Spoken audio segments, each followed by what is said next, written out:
L'un serait mort par balle à Perbaïfal, l'autre écrasé par le véhicule de ses collègues policiers en repli face à la furie des manifestants. Tous ces deux sont victimes. Tous ces deux destins sont victimes. 8 victimes malheureuses de l'incurie de ceux et celles qui nous gouvernent, de ceux et celles qui veulent brûler le suffrage des Sénégalaises et des Sénégalais. 8 victimes malheureuses de cette polarisation mortifère qu'on veut nous imposer à tout prix. 8 victimes de ces dirigeants inaptes, incompétents, indignes de leurs responsabilités dans ce contexte politique chargé. 8 victimes de leur incapacité à prévoir et à résoudre des crises. Dans la pénombre de leur manichéisme, de leur calcul, dans leur quête absolument scandaleuse du Graal, c'est-à-dire l'accès aux ors et aux dorures, l'action politique et ou la conquête du pouvoir nous font payer un lourd tribut, d'autres depuis notre indépendance. Une liste de morts, les exemples font légion. Des morts qui pouvaient et qui devaient être évitées. Assez. Stop. Basta. Doy na. Gassi.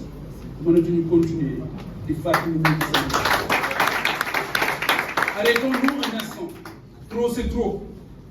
À côté de ces pertes en vies humaines, mesurons assez l'impact sur la vie des citoyens en termes de transport public, notamment pour l'opérateur public Dakar Dem Dikk, déjà mal en point, qui subit l'incendie volontaire de dizaines de bus. La destruction de biens publics est un coup de poignard au dos des Sénégalaises et des Sénégalais, sur les plus modestes, disons-le clairement. Rien ne saurait justifier ou l'excuser. En termes de perte de quantum horaire, quand on voit la circulaire de l'inspection de Ziguinchor suspendant les cours pour une semaine,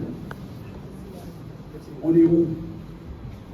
Même l'éducation de nos enfants, de vos enfants, n'est pas épargnée. On marche sur la tête. Quid de la santé, avec de nombreux malades cloîtrés chez eux, faute de transport et en l'absence totale d'une vie économique. Mesdames et messieurs, le Sénégal ne mérite pas cette situation. Et force est de dénoncer avec la dernière énergie cette incapacité d'une certaine classe politique qui n'est pas à la hauteur des enjeux. Dans un pays où chaque année, 250 000 jeunes arrivent sur le marché de l'emploi sans perspective d'insertion.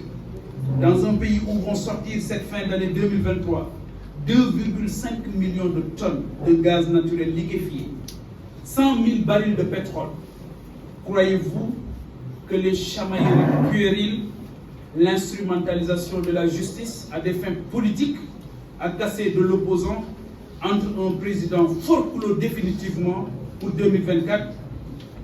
Croyez-vous que cette classe politique est à la hauteur de ces enjeux? Pensez-vous que ces enjeux aujourd'hui sont pris en compte par la classe politique? Non, non et non. Je refuse cela.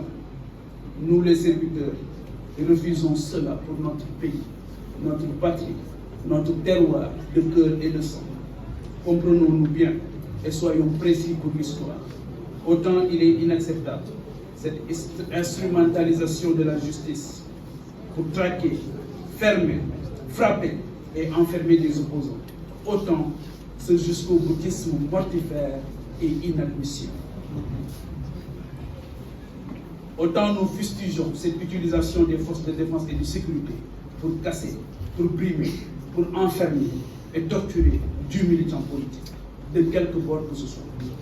Autant nous refusons d'ériger en bouclier humain une partie de la jeunesse par la manipulation et la sape de la cohésion nationale dans une région en proie à un équilibre fragile. Le danger d'une fissure sociale sur fond de repli identitaire guette le Sénégal. Prenons-y garde. Dangereusement, on fonce dans le mur. Arrêtons-nous avant que l'irréparable ne se produise. La justice, pilier essentiel de l'état de droit, de la République, que dis-je, du contrat social, doit retrouver ses lettres de noblesse. Et aujourd'hui, avec tous ces dossiers sur la table du procureur, des juges, cette justice est challengée. Cette justice est mise au défi aujourd'hui et doit prouver toute son indépendance. En étant moins inéquitable, en inscrivant son action dans la recherche de la vérité, la seule dans son temps, sans influence ou agenda politico-politicien. De même, il ne saurait exister dans une république, à moins qu'elle ne soit bananière, des catégories de citoyens différentes. Et aujourd'hui, il est dans l'obligation de la justice de démontrer que les citoyens naissent libres et égaux en dignité et en droit. C'est selon la vérité. Les arrestations arbitraires doivent cesser immédiatement. Les quelques 500 personnes embastillées ces temps-ci, souvent des jeunes à la fleur de l'âge, des espoirs emprisonnés, des talents bâillonnés, des énergies claquemurées. Bref, un Sénégal garrotté. J'interpelle la communauté internationale, les amis du Sénégal, à jouer leur rôle et à alerter l'opinion publique internationale sur les graves risques de basculement qui guettent notre pays, qui reste un phare dans cette Afrique subsaharienne. Ces partenaires doivent parler et agir avant que cela ne soit trop tard. Personne, je dis bien personne, n'a intérêt à une déstabilisation du Sénégal. Dans ce contexte géopolitique mondial, je conclus hélas pour évoquer encore ce grand drame qui a frappé récemment notre jeunesse, la jeunesse de Ngor, avec la mort de la jeune fille Adja Diallo, des suites du litige foncier opposant les populations à un démembrement de l'État, en l'occurrence la gendarmerie. Ce conflit traduit l'échec d'une gouvernance foncière, de la politique foncière de l'actuel régime, qui a montré son incapacité et ses limites objectives à permettre à ces jeunes Sénégalais de disposer d'un toit décent, mais aussi de disposer tout simplement d'espaces collectifs pour leur épanouissement. Son impéritie, son grave échec, j'y reviendrai avec des propositions fortes et concrètes lors de nos échanges futurs. Un peuple, un but, une foi.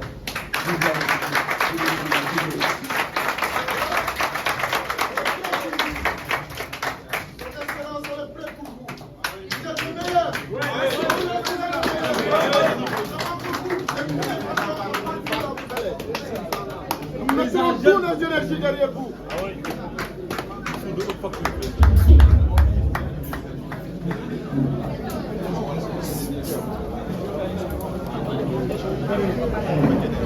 Merci à toutes et à tous, la presse, les amis serviteurs, les responsables, l'ensemble des coordinateurs, l'ensemble des instances du parti des serviteurs, à toutes et à tous, les cadres serviteurs, la jeunesse serviteur, les femmes serviteurs, les étudiants et les serviteurs, l'ensemble des serviteurs d'ici et de la diaspora, nous vous disons merci, merci à toutes et à tous, merci à la presse.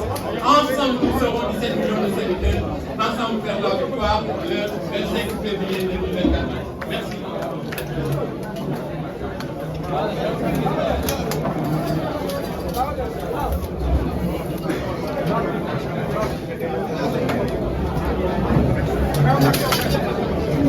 Yo te lo